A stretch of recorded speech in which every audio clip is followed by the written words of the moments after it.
سلام عليك يا خير الملك يا حبيبي يا حبيبي يا مهنا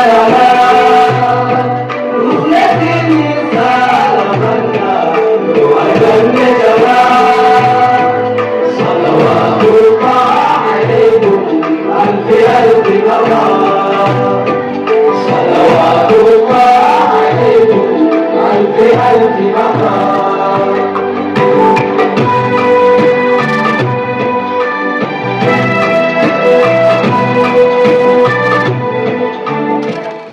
ربي الله ما نرى سواه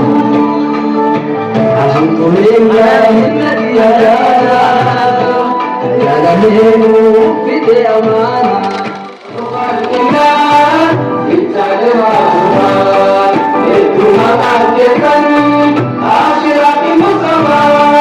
صلوات الله عليكم يرفع عليك